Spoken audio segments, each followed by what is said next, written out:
Hello，你哋好，歡迎你哋返嚟呢一個專注製作粵語 podcast 嘅頻道。我呢一個頻道係方便你打開嚟聽住，唔需要睇住嘅。如果你都鍾意呢一個模式，歡迎你訂閱我。好多人聽過澳洲內陸荒林藏住變態殺手嘅傳聞，真實背後嘅真相更加心寒。有個澳洲本地男人專門扮熱心路人，免費在外地背包客，將一班單純出門窮遊嘅年青人引誘入去冇人嘅密林，長時間虐待之後再殘忍殺害，3年間橫掃7條人命，事後仲收藏受害者私人物品當戰利品。就算鐵證如山，坐終身監禁，呢一個男人由被捕到病死，都死口唔認，到死咗都唔肯講出剩餘嘅失蹤者嘅屍體收埋響邊度。呢一個兇手嘅全名叫做 Ivan Robert Marco Millett， 之後我哋一律都會叫佢做 Ivan。 Ivan 響1944年12月27號喺悉尼出世，屋企係南斯拉夫移民大家族，總共有14個兄弟姊妹。呢一個家族響當地鄉鎮本來名聲就唔係太好，屋企細路從細就慣咗用打交嚟解決爭執，完全都唔會講道理。Ivan 細個嘅時候已經好鍾意整死啲野生小動物，捉雀仔、蜥蜴、野兔返嚟慢慢折磨，一啲同理心都冇。老師同埋隔籬嘅街坊長期都咁樣話佢呢一個男仔性格孤僻，唔鍾意同人傾偈，望人嘅眼神成日都好陰森。Ivan 由17歲開始就陸陸續續留低一大堆案底，偷車、爆竊、街頭打人、無牌藏有槍械、街頭搶劫，乜都做過。1971年有一單案件更加激發到佢之後嘅殺人心態。當時佢喺悉尼嘅郊外公路主動截停咗2個獨自搭順風車嘅女仔，扮好心載人哋上車之後，即刻鎖實車門，揸刀威脅，綁實對方雙手禁錮，仲對其中一個人性侵。最後就係因為當年嘅證據斷裂，受害者庭上認唔到人，唔夠肯定，Ivan 先至僥倖甩身。呢一次之後，佢就熟習咗呢一套手法，響公路扮好人，引誘人上車，挾持受害者，帶佢哋去偏僻嘅地方控制。後來佢前妻接受訪問嘅時候講過，Ivan 嘅佔有欲好強，響屋企有少少唔滿意就會喐手打人。佢內心一直睇唔順眼嚟澳洲旅遊嘅外國年青人，覺得呢一班背包客係嚟搶當地人揾食嘅資源。長大咗之後嘅 Ivan 揾咗份新南威爾斯公路維修嘅工作，日日要開車走勻悉尼、內陸郊野公路同埋山邊小路。佢憑住呢一份工作，完全摸熟晒澳洲 Belanglo 森林嘅周圍所有偏僻之路，手機向邊一個位置係冇信號，同埋遠離遊客行山徑邊一度有山徑嘅坳位。除咗返工固定路線之外，警方後嚟翻查油站收據、鄉間小店閉路電視、街坊目擊口供、公司出勤記錄，發現每逢週末、假期唔使返工嘅日子，Ivan 成日都會無緣無故獨自開車去森林嘅外圍周圍兜，成日泊低架車獨自行入森林，逗留幾個鐘先至返出嚟。就算 Ivan 由頭到尾都死口唔認自己事前入過森林踩線，調查團隊都憑住幾樣實物證據，肯定佢係有預先勘察地形。警方喺佢屋企揾到公路局專用地形圖，上面親手畫低咗一大堆密林隱蔽小路、樹叢遮陰位置，好多標記位後嚟就係正正揾到7具屍體嘅埋葬位置。佢嘅車尾箱亦都長期擺住一支細支嘅短鐵鏟，根本就唔係佢維修公路要用嘅工具，專門就係用嚟喺窄窄嘅樹林入邊刮坑。再加埋7個棄屍地點全部都有共通嘅特徵，遠離行山徑，泥土鬆軟易刮，完全收唔到手機嘅信號，淨係長期入林巡視嘅人先至可以次次精準揀中呢一啲位置，證實佢早喺開始殺人之前已經反覆入森林踩線，預留藏屍位置，並唔係捉咗人之後先至隨便亂揾地方棄屍。8、90年代有一本旅遊書 Lonely Planet 大熱，興起平價背包遊，好多英國、德國嘅年輕人預算有限，為咗慳旅費，沿路靠搭順風車周遊各州。呢一班外地遊客人生路不熟，戒心低，就算失蹤，佢哋嘅親友都係響外地，就算報案都會遲幾步，啱啱好就變成 Ivan 鎖定嘅獵物。Ivan 一套作案套路幾年從來冇變過，專揀黃昏人流少嘅時段出動，優先揾獨行嘅女背包客，又或者一對情侶，避開人多嘅旅行團，刻意唔走自己平時返工常見嘅路線，減低被身邊熟人懷疑佢嘅機會。在人途中，佢全程都扮晒熱心本地街坊，講下風景，講下果園揾散工嘅資訊，慢慢令到遊客放低戒備。等到架車駛入事前踩好嘅路線嘅密林深處，確認周圍冇路人，冇經過嘅車輛，手機完全收唔到訊息， Ivan 就會瞬間變臉，拎出長期擺響車上邊嘅獵槍、摺疊嘅獵刀、粗電線、防水膠帶，用槍威脅佢哋，將受害者雙手反綁，腳踝紮實，徹底斷絕佢哋反抗同埋逃走嘅機會。法醫驗屍報告一致確認一個重點， Ivan 從來唔會一捉到人就即刻殺死，每個受害者都會被佢禁錮幾個鐘頭或者幾日，期間不斷拳打腳踢。Ivan 享受完全掌控別人生死，睇住對方驚慌崩潰嘅感覺，等到自己滿足晒變態嘅慾望，先至落手殺人。殺人嘅手法冇規律，有時亂刀狂斬，有時近距離開槍，有時拎重物重擊頭部。佢殺死人之後，只係響就近刮個淺坑，隨便鋪啲樹葉、枯枝同埋薄薄嘅泥土遮蓋屍體，就靠住森林人跡罕至隱瞞佢嘅犯罪。而最終令佢曝光嘅習慣，就係每一次犯案，佢都會將受害者所有隨身私人物品帶返屋企分類收好，當作戰利品永久保存。以下係7位確認遇害受害者嘅真實經過。1989年12月失蹤，澳洲本地情侶 James Gibson 19歲， Deborah Everest 19歲，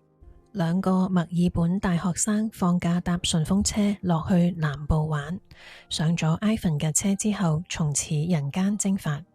後嚟掘出屍體驗屍，先至發現 James 胸口同埋背脊多處被利刀貫穿，脊椎斬斷，內臟爆裂，並非即時斷氣，係慢慢失血痛苦死。Deborah 頭骨、面骨俾寵物反覆剝到碎裂，全身布滿長時間被毆打瘀傷，生前受過大量嘅肢體虐待。當時冇人會聯想到森林入邊藏屍，兩人一開始淨係被登記做普通青年失蹤。1991年4月失蹤嘅有英國女背包客 Caroline Clark 21歲，Joanne Waters 22歲，兩個人係響悉尼背包客旅館結識，計劃南下維多利亞果園摘生果，搵啲零用錢儲旅費。沿路截順風車嘅時候遇上 Ivan， 直至到1992年9月，有2個玩越野跑嘅人入咗森林練習，佢哋聞到好濃烈嘅腐爛臭味，沿住臭味揾到被埋葬嘅屍體。就係咁樣，呢一單案件正式揭開。驗屍嘅細節極之殘酷。Joanne 後背被一刀精準斬斷脊椎，下半身即時癱瘓，喐唔到，但係全程保持清醒。Ivan 並冇停手，繼續響佢嘅胸口、頸、背脊不停亂咁插刀，任由佢慢慢流血，衰竭而死。而 Caroline 除咗周身刀傷之外，頭部前後總共中咗10槍，彈道化驗證實近距離開槍。Ivan 將活生生嘅女仔當做射擊靶，純粹靠槍擊折磨得到滿足感。兩具遺體被發現之後，澳洲警方先至驚覺內陸匿埋住一個專門獵殺背包客嘅連環殺手。之後警方就向森林入邊陸陸續續揾出屍體。1991年年尾失蹤，德國獨行女背包客 Simone Schmidl 21歲，獨自由悉尼出發去墨爾本，公路截車遇上 Ivan。佢嘅屍體被藏喺森林最深、最偏僻嘅內圍地帶，腐爛程度最高。驗屍結果顯示，手腕、腳踝長時間被電線綁實，皮膚磨損到見骨，身上散布咗幾十道淺嘅刺傷，全部都係生前折磨造成，最後先至挨致命一刀斷氣。之後就係揾到1992年1月失蹤德國情侶 Gabor Nujiber 21歲 Anja Habshid 20歲，兩個人專程過嚟澳洲體驗平價長途旅行，同樣被 Ivan 用免費順風車引誘上車，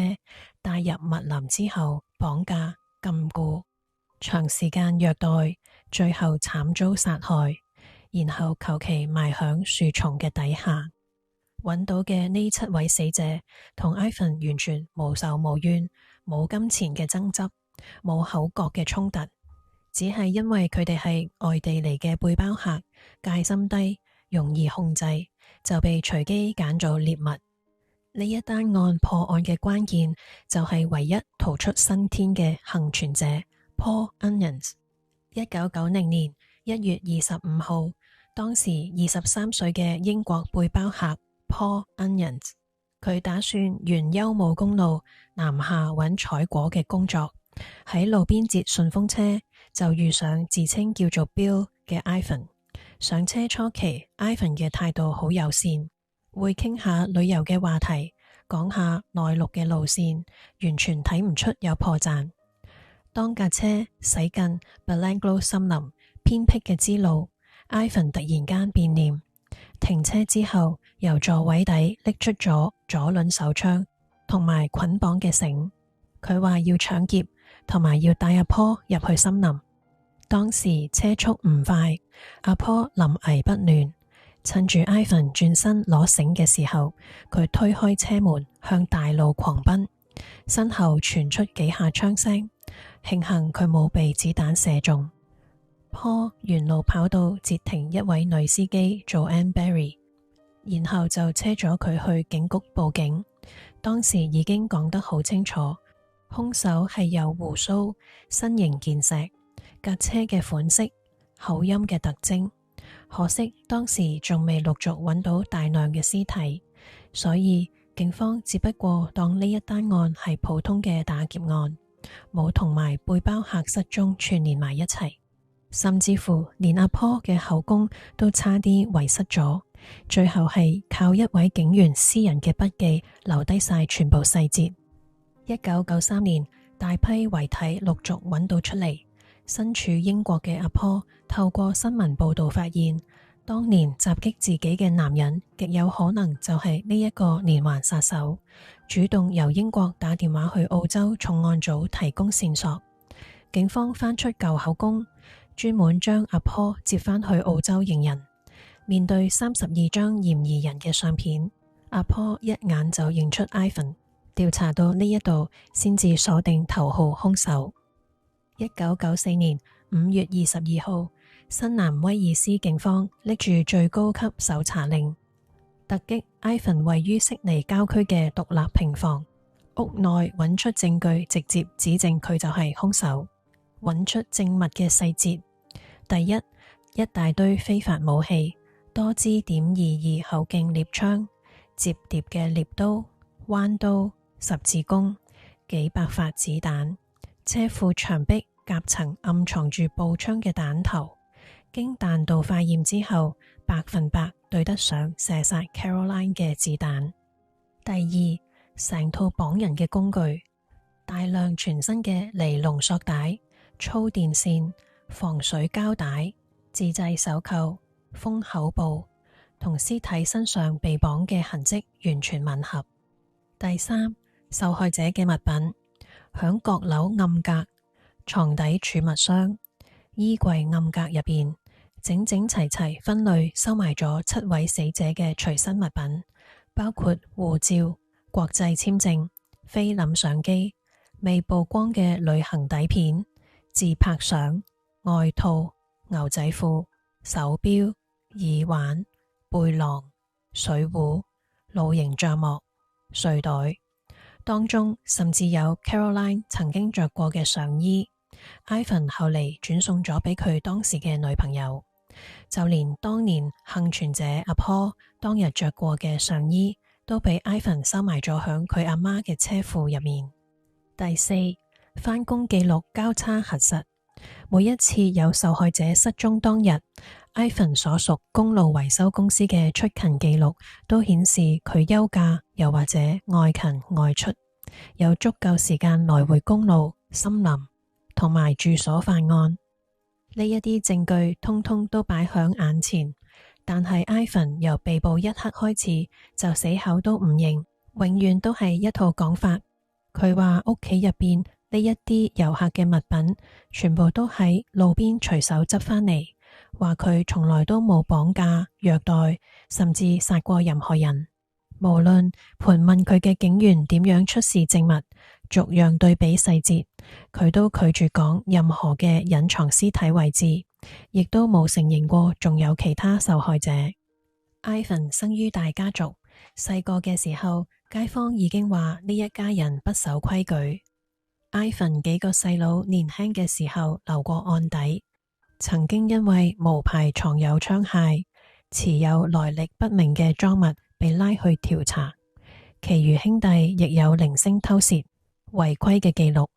但係經過警方逐個核實不在場證據、行蹤、彈道證據、時間線之後，冇任何一個兄弟姊妹被證實曾經參與過 Belanglo 森林謀殺案。審訊期間，辯護團隊唯一嘅辯護策略就係企圖將罪名嫁禍俾 Ivan 嘅幾個細佬，聲稱可能係佢哋家族其他人犯案，嫁禍俾 Ivan。但係控方拎出每單謀殺案發當日佢啲細佬上班嘅打卡記錄、街坊目擊嘅證詞，證實佢啲細佬當時根本唔響案發路線。辯方講法毫無實證，陪審團完全唔接納。1996年7月27號，歷時15週嘅審訊完結，陪審團經過3日商議，一致裁定 Ivan 7項謀殺罪、企圖謀殺Paul、非法禁錮、搶劫罪名全部成立。法官落咗澳洲極少見嘅重刑，7項獨立、逐條累加嘅終身監禁，再加6年刑期。最低要坐滿18年先至有資格申請假釋，確保佢餘生大部分時間都要坐監。Ivan 被送咗入去澳洲保安等級最高嘅高賓超級監獄，入獄之後從未放棄過翻案，不斷透過書信、正式文件向新南威爾斯上訴法院、澳洲最高法院遞交上訴狀，仲成日將 Ivan is innocent、Ivan 無辜呢一類貼紙貼滿晒囚室牆壁，寫幾百封信向傳媒、官員申冤。為咗逼法院重審案件，佢多次做出極端自殘行為。2001年，佢吞咗剃鬚刀片、金屬釘、彈簧企圖自殺。2009年，佢拎住塑膠餐刀，親手切斷自己隻左手尾指，擺入去信封寄去澳洲最高法院，威脅法官一定要受理上訴。手指接唔返，永久殘廢。2011年發起咗9日嘅絕食，只係為求監獄俾遊戲機，最後失敗收場。1997年嘅時候，佢曾經聯同另外一個囚犯計劃越獄，陰謀敗露之後，同伙響囚室上吊身亡。Ivan 隨即被調去高風險獨立囚室，歷年所有上訴全部都被法院駁回。去到2019年5月，Ivan 確診末期食道癌兼胃癌，癌細胞擴散，先後在公立醫院、監獄醫療病房接受舒緩治療。懲教部門堅持要佢在監獄走完餘生，唔准長期留響公立醫院。2019年10月20號，Ivan 響 Long Bay 監獄醫院病逝，終年74歲。臨終前，懲教人員、探員、心理醫生多次勸佢講出隱藏屍體嘅位置，坦白講仲有幾多受害者。佢由始至終保持沉默，堅持自己無辜，到斷氣一刻都冇講半句認罪同埋悔意。除咗法庭正式定罪嘅7位死者之外，1988年至1993年之間，新南威爾斯沿住休姆公路，總共有17名外籍背包客神秘失蹤。失蹤時間、行路嘅路線、出行模式，完全夾中咗 Ivan 嘅休假行蹤、往返內陸嘅路線。警方內部評估，當中至少有10個人，極大機率都係呢一單案件嘅受害者，只係因為揾唔到屍體，欠缺物證，永遠冇辦法落案起訴。後續多年，警方多次開庭研訊失蹤女背包客、失蹤護士嘅死因，傳召 Ivan 出庭作供，但係佢全程行使緘默權，半句線索都唔肯提供。後嚟 Ivan 個侄仔喺同一個 Belanglo 森林犯下謀殺案，好多人誤會以為係家族連環犯罪，但係其實係獨立個案，同90年代背包客屠殺案完全無關。直至今日，部分失蹤背包客嘅家人仍然年年等待真相，永遠拎唔返親人嘅遺骸，冇辦法舉行正式嘅葬禮。